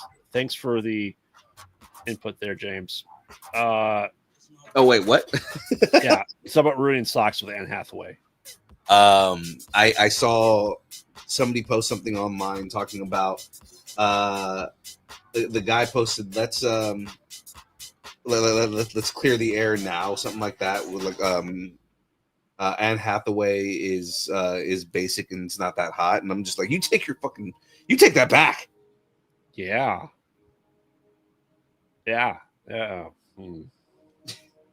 They're wrong. They're very wrong. They're very wrong. Again, they're probably going because she had frizzy hair and glasses in the Princess Diaries. And what's funny is the picture that they posted, that the person posted, is like you're not pleading your case very well, because that's a very hot picture of Anne Hathaway. Yeah. Oh, Phil, you're delayed. You picking brains or dicks? I mean, I think I go brains. Yeah. Like I no, okay, hold on. Let me recontextualize what we're doing here. Mm-hmm. We are voting on the best end of the world film, mm-hmm. right? Or apocalypse film.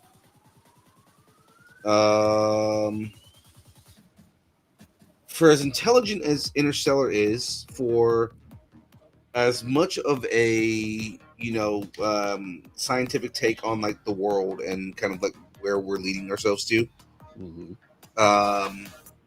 as much as that movie is that, excuse me, as far as what movie depicts the end of the world better, let's be real, ladies and gentlemen. This world is going to descend into fucking madness. Yes, when it gets to that point, especially the point that they got to in that movie. Mm-hmm. I think I think I'm going with end of the world, or This is the end. this is the end. Yeah. Because as an apocalypse movie, it checks all the boxes. Oh, for sure.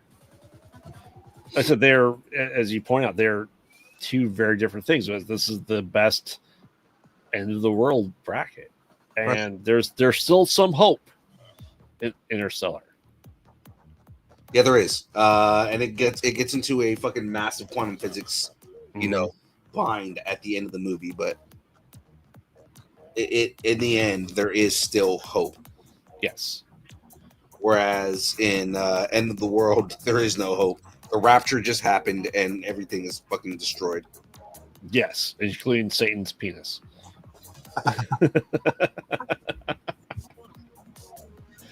All right, this is the end. Moves forward. I'm going. This is the end because, like I said, it's the better apocalyptic. Yeah, I think when it comes to a movie that's depicting the apocalypse, this is the end. It's the better movie. Mm-hmm. All right, we're bound to our final four here to get to our final four altogether. Did not think this was going to happen, but we have A Quiet Place versus The Matrix.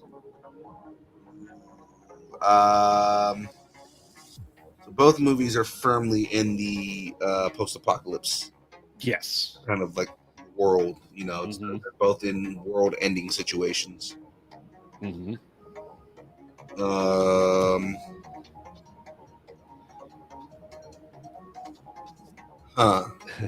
So this is probably going to surprise people. I'm not voting for the horror movie.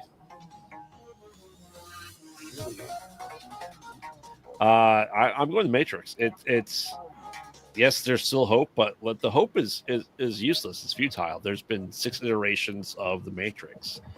Quiet Place, it ends on a hopeful note more than the Matrix ever kind of did. I guess it does with the original one, but like humanity is just food. It's batteries. It's, as Neil deGrasse Tyson said, they're just light bulbs for the robots. Right. A Quiet Place, they're showing that people are able to survive. Zion is hosed for the most part. Yeah, it is, especially when in the second movie when the battle happens and they just wreck everything.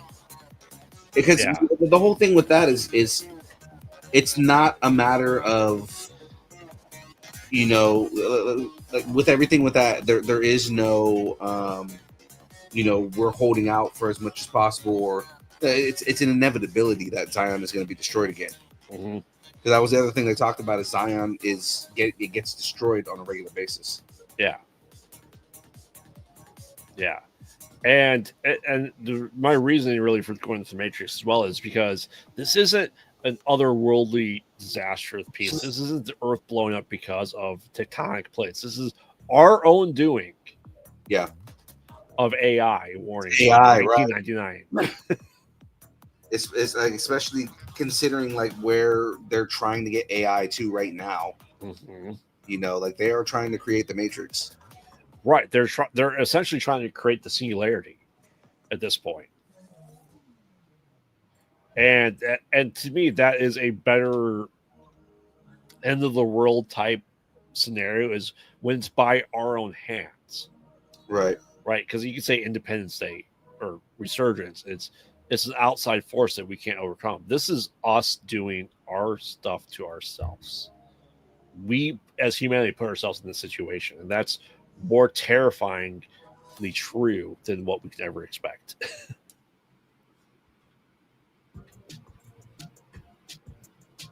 So, and to me, that makes a better story. Yeah, I agree.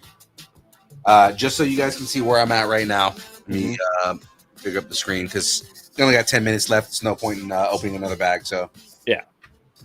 So 3 lands are done, right? So you can see right there, you've got the Bowser's whole thing down here, right? You've got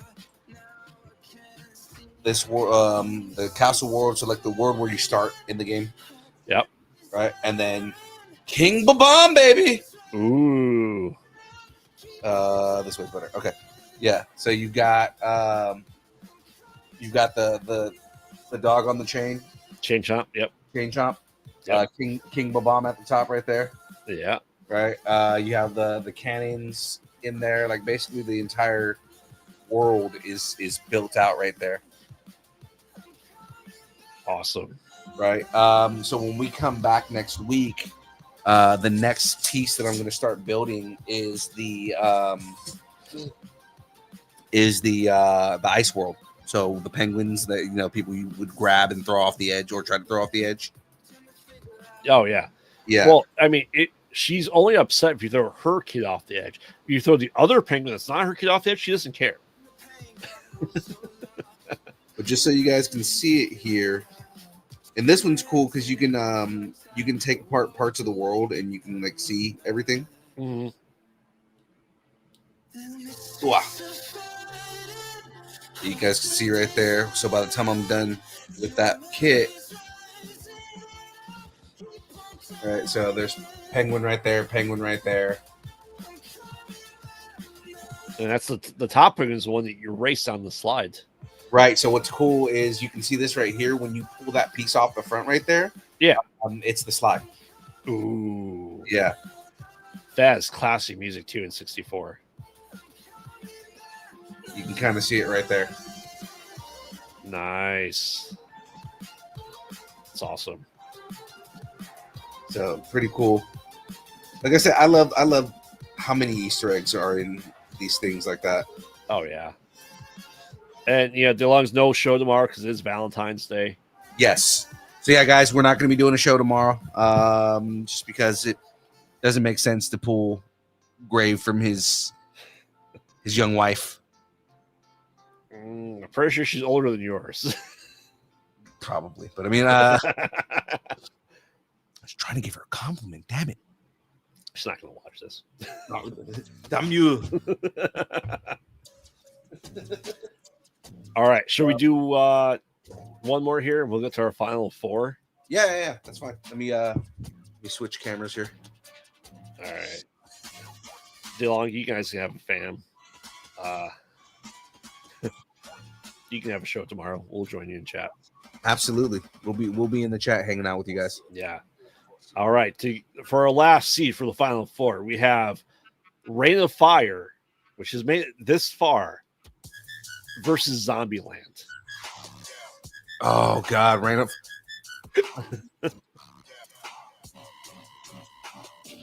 Fire or Zombieland. They're both really good movies.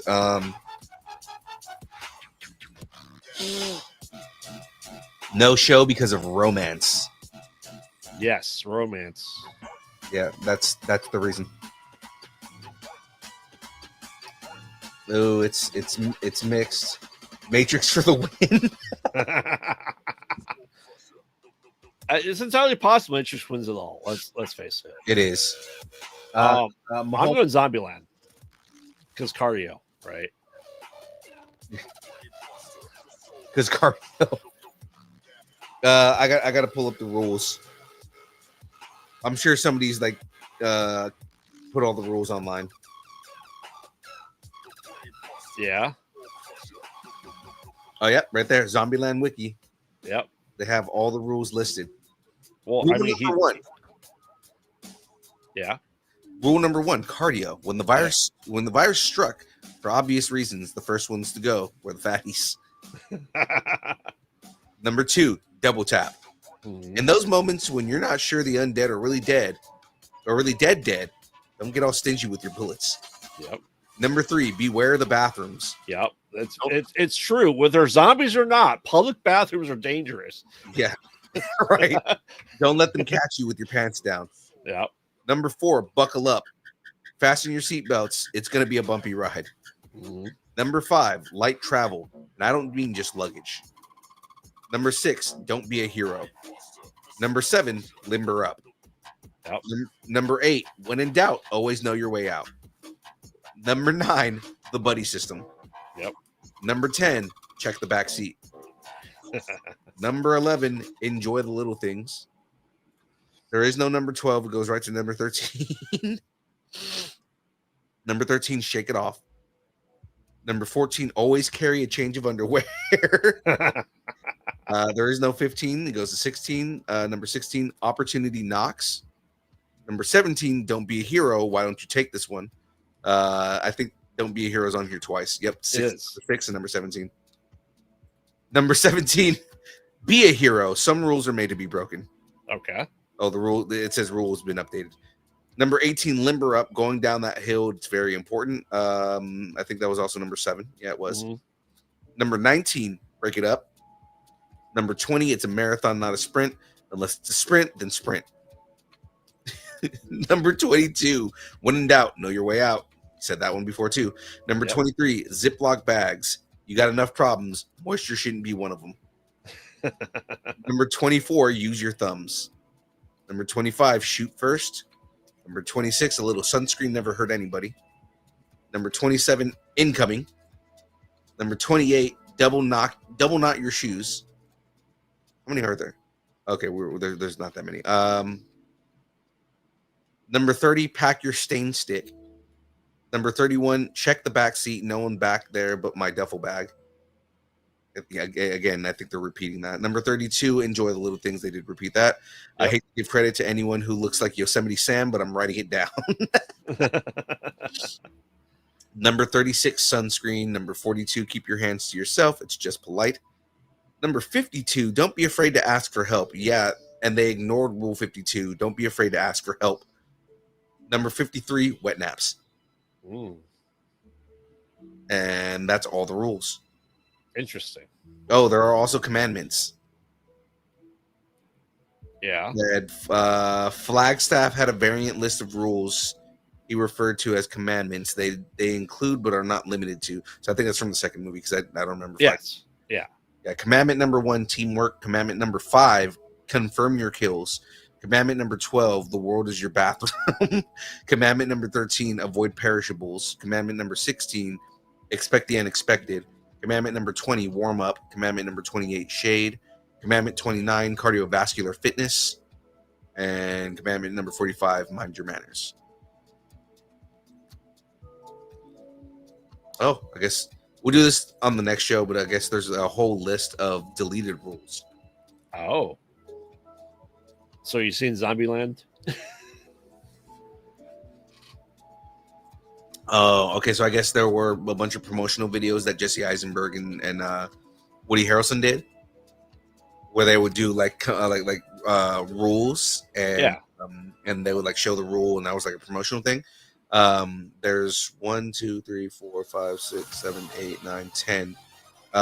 There's 10 of them that didn't make it into the movie. Oh wow.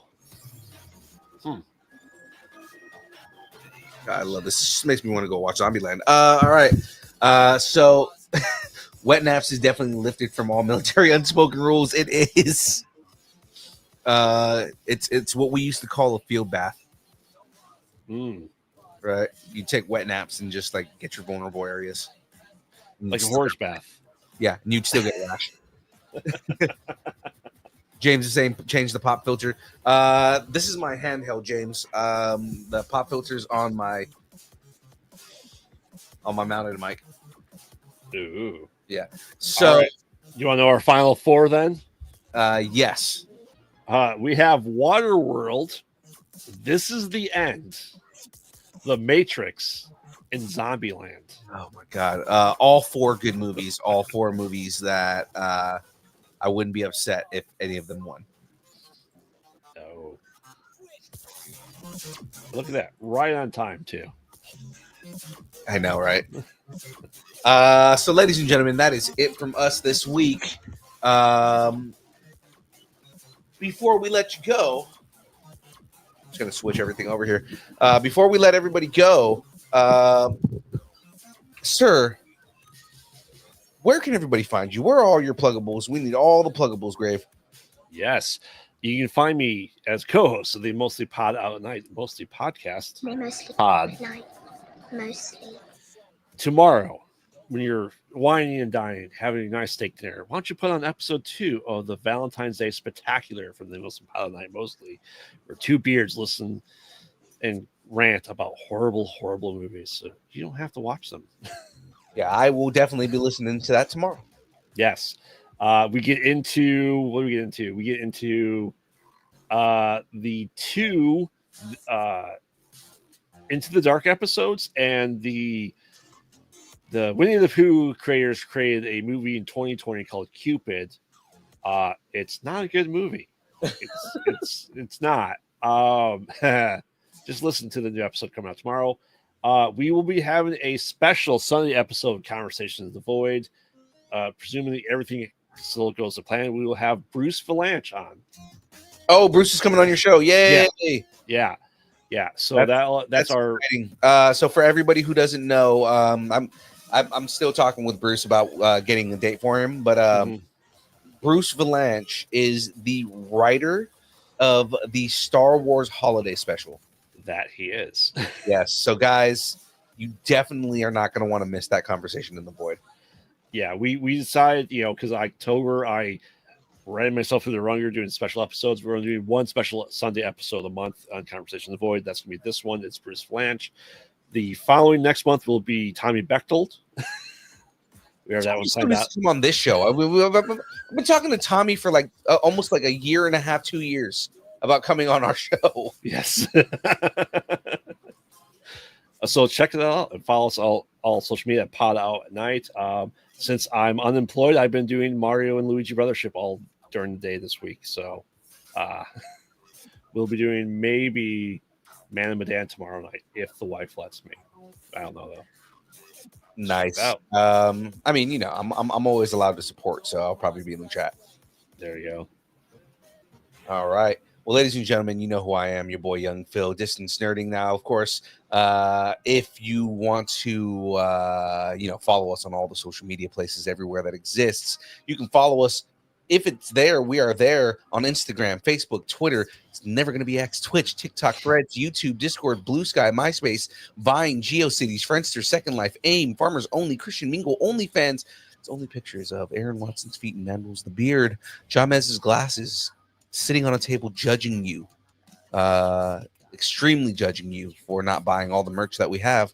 And, of course, everything she does for money, which there's not very much money to give. But there are a lot of things that he will give back. So do with that what you will. It's not very expensive. Of course, if you would like us to break up with your boyfriend, girlfriend, significant other, pet, schoolyard bully, annoying neighbor, or just tell us how much you enjoy us, hate us, or wish the internet would consume us completely and spit us out at the feet of every terrible villain in a bad horror movie like Cupid and God, that movie's so bad.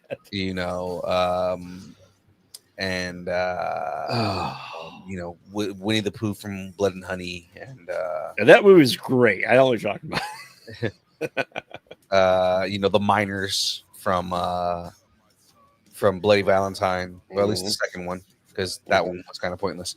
And the dude, have you, or I don't know if it's out yet, what is it, Hard Eyes? Yes, I have not watched that yet. Are you getting ready to watch that? The reviews are fucking amazing. We haven't have it planned, but we might do it because I don't know. I watched Wolfman, the new Wolfman recently. It was not good. So sad.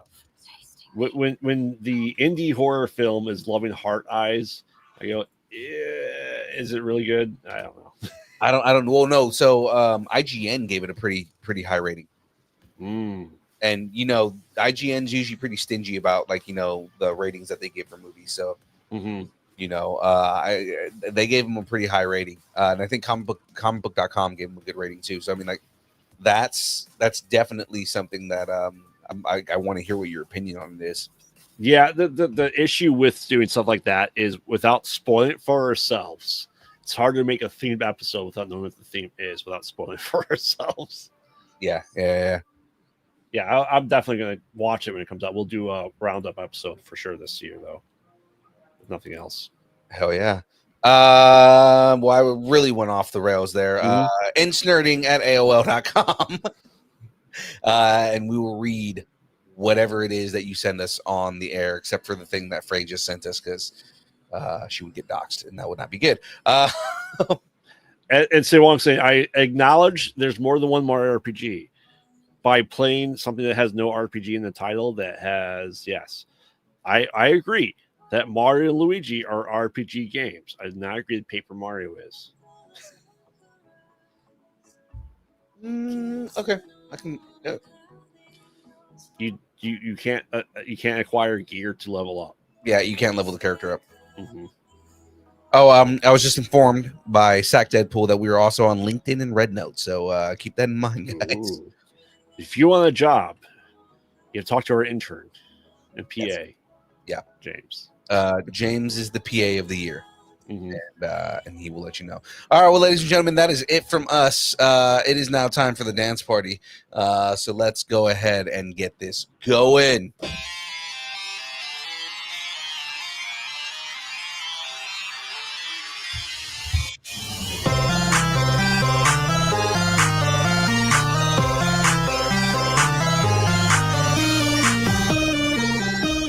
Lots of messages on Grindr. That's fair.